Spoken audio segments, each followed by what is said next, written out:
नमस्कार दोस्तों, मैं रवि गिरी स्वागत करता हूँ एक बार फिर से हमारे इस यूट्यूब चैनल में। दोस्तों आज है 19 नवंबर और आज मैं 19 नवंबर का करंट अफेयर डिस्कस करने वाला हूँ। तो चलिए वीडियो को शुरू करते हैं, लेकिन उससे पहले अगर आपने हमारे इस चैनल को सब्सक्राइब नहीं किया है तो कर दें और इस वीडियो को लाइक करें और नीचे कमेंट करके बताएं कि आपको वीडियो कैसा लगा। तो चलिए वीडियो को शुरू करते हैं, लेकिन उससे पहले आपको बता दूं कि अगर आपको इस क्लास का पीडीएफ चाहिए तो डिस्क्रिप्शन में लिंक दिया गया, आप वहां पे टेलीग्राम पे ज्वाइन हो सकते हैं। आपको उस यानी इस क्लास का पीडीएफ आपको वहीं पे मिल जाएगा। तो आप चलिए शुरू करते हैं। आई होप कि अभी तक आपने वीडियो को लाइक और चैनल को सब्सक्राइब कर दिया होगा। तो आप चलिए शुरू करते हैं। तो पहला क्वेश्चन है कि हाल ही में किस भारतीय राज्य ने मत्स्य संपदा एवं डेयरी विकास योजना नामक एक नई पहल की शुरुआत की है? तो इसके ऑप्शन है महाराष्ट्र, ओडिशा, गुजरात और आंध्र प्रदेश।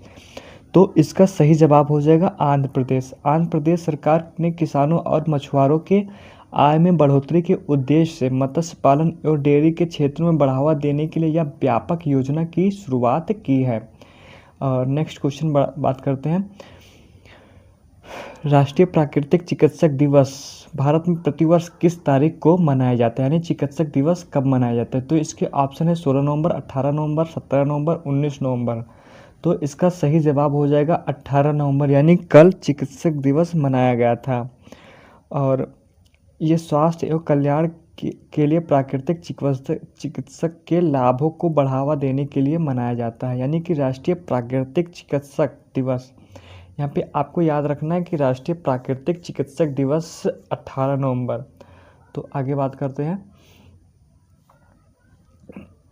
नवंबर 2025 में किस देश को अंतर्राष्ट्रीय सौर गठबंधन यानी ISA का 97वां सदस्य देश घोषित किया गया है?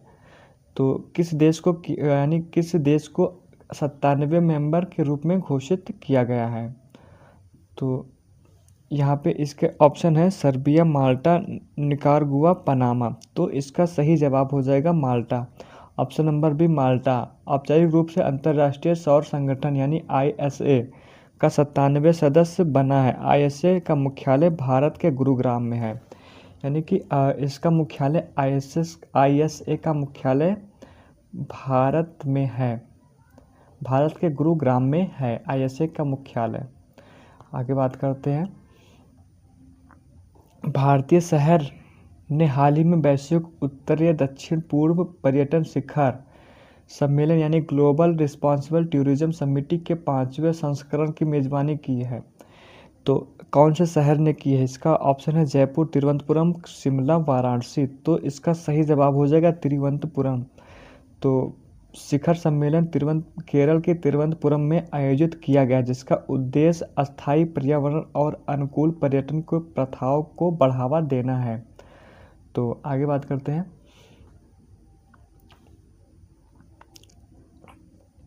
नवंबर 2025 में भारतीय नौसेना ने प्रलय नामक किस लंबी दूरी की मिसाइल का सफल परीक्षण किया है? तो यहाँ पे इसके ऑप्शन है सतह से हवा में मार करने वाली, हवा से हवा में मार करने वाली, सतह से सतह में मार करने वाली, पनडुब्बी से लॉन्च की जाने वाली। यानी कि जो प्रलय मिसाइल है उसका सफल परीक्षण किया गया और वह किससे संबंधित है? तो इसका सही जवाब हो जाएगा सतह से सतह में मार करने वाली। यानी कि जो प्रलय मिसाइल है वह सतह से सतह में मार करने वाली मिसाइल है, जिसे रक्षा अनुसंधान एवं विकास संगठन यानी कि DRDO द्वारा विकसित किया गया है। तो आगे बात करते हैं। इंदिरा गांधी शांति निशस्त्रीकरण और विकास पुरस्कार 2024 में किसे सम्मानित किया गया है? तो इसके ऑप्शन है डेनियल बेरेल बोइम और अली अबू अवाद और नरेंद्र मोदी और जो बाइडेन और मनमोहन सिंह और बराक ओबामा और यूनेस्को और यूनिसेफ। तो इसका सही जवाब हो जाएगा डेनियल बेरनोम बाइम और अली अबू अवाद। इसका सही जवाब ऑप्शन नंबर ए हो जाएगा। तो आगे बात करते हैं। हाल ही में भारतीय रिजर्व बैंक यानी RBI ने किस बैंक पर KYC नियमों के उल्लंघन के लिए भारी जुर्माना लगाया है? तो इसका ऑप्शन होगा Punjab national bank, unity city union bank और bank of Baroda, state bank of India. तो इसका सही जवाब हो जाएगा सिटी यूनियन बैंक। आरबीआई ने केवाईसी मानकों का पालन न करने और नियमों के उल्लंघन के लिए सिटी यूनियन बैंक पर 4 करोड़ रुपए का जुर्माना लगाया है। और आगे देखते हैं।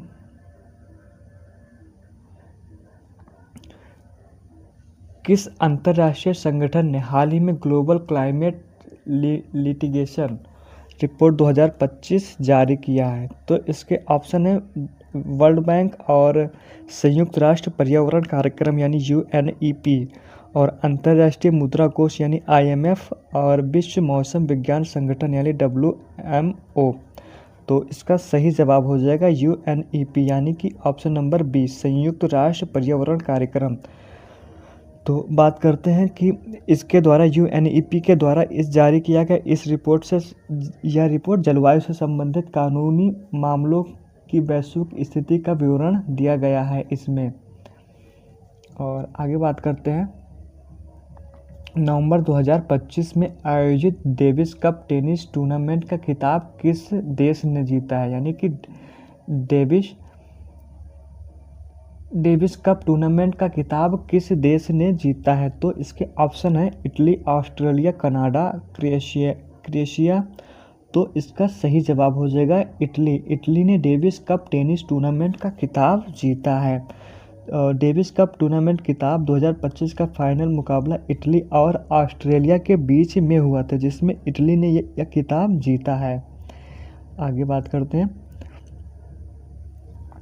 भारतीय नौसेना ने किस देश के साथ मिलकर सूर्य किरण नामक संयुक्त सैन्य अभ्यास का 17वां संस्करण शुरू किया है? यानी कि सूर्य किरण नामक संयुक्त सैन्य अभ्यास का 17वां संस्करण किस देश के साथ में किया है? तो इसके ऑप्शन है भूटान, म्यांमार, नेपाल, बांग्लादेश। तो इसका सही जवाब हो जाएगा नेपाल। नेपाल के साथ सूर्य संस्करण आप ऐसे याद रख सकते हो, जो भारत हमारे जो सूर्य होता है वो थोड़ा नेपाल के साइड से उगता है। तो ऐसे आप याद रख सकते हैं कि सूर्य किरण नेपाल से। भारत और नेपाल की सेनाओं के बीच एक संयुक्त अभ्यास है जो दो पक्षीय रक्षा सहयोग को मजबूत करता है।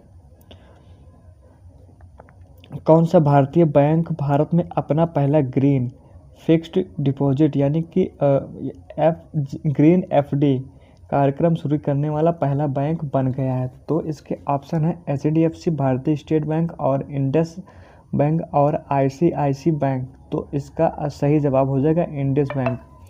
इंडस बैंक जो ग्रीन एफडी यानी कि ग्रीन फिक्स्ड डिपॉजिट लॉन्च किया है, जिसका उद्देश्य पर्यावरण अनुकूल परियोजनाओं को निधि देना है। और हाल ही में चर्चा में रहा अटल इनोवेशन मिशन यानी AIM किस संस्था से संबंधित है? AIM किस संस्था से संबंधित है? तो इसके ऑप्शन है वैज्ञानिक और प्रौद्योगिकी विभाग और नीति आयोग और वाणिज्य और उद्योग मंत्रालय और शिक्षा मंत्रालय। तो इसका सही जवाब हो जाएगा नीति आयोग यानी AIM नीति आयोग से संबंधित है, यानी कि अटल इनोवेशन मिशन से संबंधित है। भारत सरकार के नीति आयोग का प्रमुख कार्यक्रम, जिसका उद्देश्य देश भर में नवाचार और उद्यमिता की संस्कृति को बढ़ावा देना है। किस देश के राष्ट्रपति ने हाल ही में भारत के गणतंत्र दिवस 2026 के समारोह में मुख्य अतिथि बनने का निमंत्रण स्वीकार किया है? यानी कि 2026 में किस देश के राष्ट्रपति भारत में आने वाले हैं 2026 में गणतंत्र दिवस में? तो इसका ऑप्शन है फ्रांस, संयुक्त राज्य अमेरिका, जर्मनी, यूनाइटेड किंगडम। तो इसका सही जवाब हो जाएगा संयुक्त राज्य अमेरिका के राष्ट्रपति यानी कि डोनाल्ड ट्रंप भारत आएंगे 2026 में 26 जनवरी को। तो ये क्वेश्चन इम्पॉर्टेंट हो जाता है। और किस राज्य सरकार ने इनोवेशन हब स्थापित करने के लिए विश्व आर्थिक मंच यानी कि WEF के साथ एक समझौता ज्ञापन यानी MOU पर हस्ताक्षर किया है? तो इसके ऑप्शन तेलंगाना, कर्नाटक, तमिलनाडु, महाराष्ट्र। तो इसका सही जवाब हो जाएगा तेलंगाना, यानी कि तेलंगाना ने इनोवेशन हब स्थापित करने के लिए WEF के साथ एक समझौता पर हस्ताक्षर किया है। तो तेलंगाना सरकार ने नई प्रौद्योगिकी और नवाचार को बढ़ावा देने के वर्ल्ड इकोनॉमिक फोरम यानी कि WEF के साथ में समझौता किया है और उसके सहयोग से इनोवेशन हब स्थापित किया जाएगा। अंतर्राष्ट्रीय छात्र दिवस प्रतिवर्ष कब मनाया जाता है, यानी कि इंटरनेशनल स्टूडेंट्स डे प्रतिवर्ष कब मनाया जाता है? तो इसका ऑप्शन है 15 नवंबर, 17 नवंबर, 19 नवंबर और 20 नवंबर। तो इसका सही जवाब हो जाएगा 17 नवंबर, यानी कि ऑप्शन नंबर बी 17 नवंबर को अंतर्राष्ट्रीय स्टूडेंट दिवस मनाया जाता है और 18 नवंबर को विश्व प्राकृतिक दिवस मनाया जाता है। 17 को स्टूडेंट डे और 18 को विश्व प्राकृतिक दिवस मनाया जाता है। नवंबर 2025 में विश्व के सबसे बड़े एकल स्थल और सौर ऊर्जा संयंत्र का उद्घाटन किस देश में किया गया है? तो इसके ऑप्शन है भारत, अमेरिका, चीन, सऊदी अरब।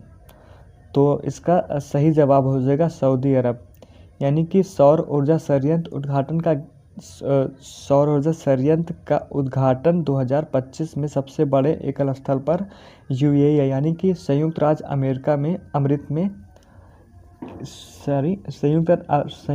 अमृत में किया गया है।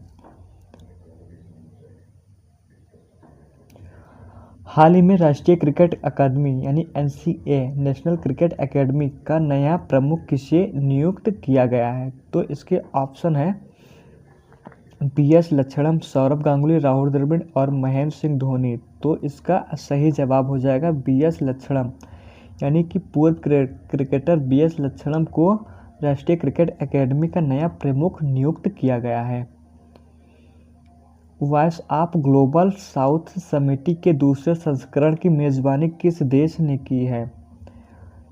और इसका ऑप्शन है चीन, भारत, ब्राज़ील, इंडोनेशिया। तो इसका सही जवाब हो जाएगा भारत।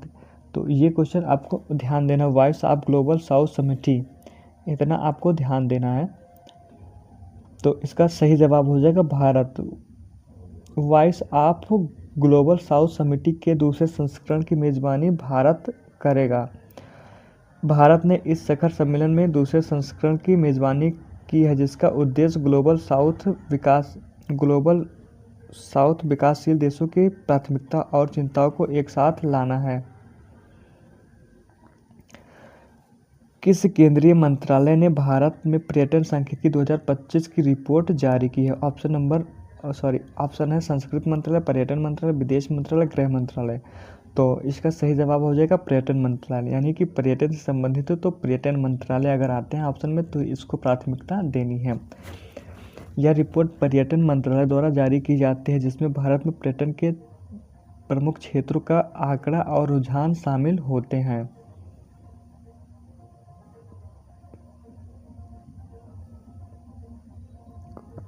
हाल ही में किस भारतीय खिलाड़ी को फिट इंडिया मूवमेंट का ब्रांड एम्बेसडर बनाया गया है? तो इसका सही जवाब हो जाएगा नीरज चोपड़ा को फिट इंडिया मूवमेंट का ब्रांड एम्बेसडर बनाया गया है।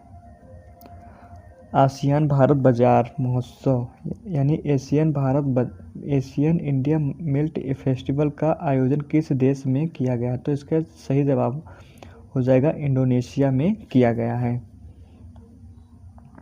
एशिया प्रशांत आर्थिक सहयोग यानी कि एपेक शिखर सम्मेलन 2025 का मेजबान कौन सा देश करेगा? तो इसके सही जवाब हो जाएगा पेरू। इसका यानी कि एपेक 2025 शिखर सम्मेलन का आयोजन की मेजबानी पेरू देश करेगा।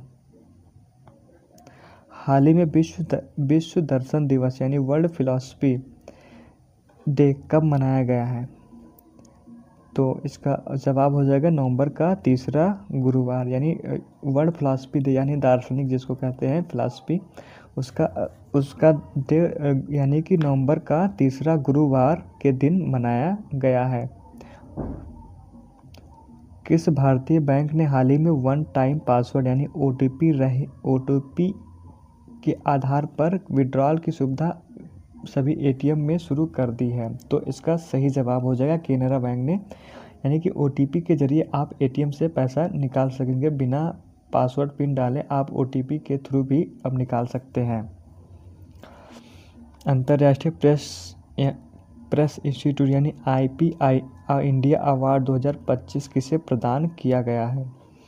तो इसका सही जवाब हो जाएगा द इंडियन एक्सप्रेस यानी IPI यानी अंतर्राष्ट्रीय प्रेस इंस्टीट्यूट अवार्ड 2025 का अवार्ड द इंडियन एक्सप्रेस को दिया गया है।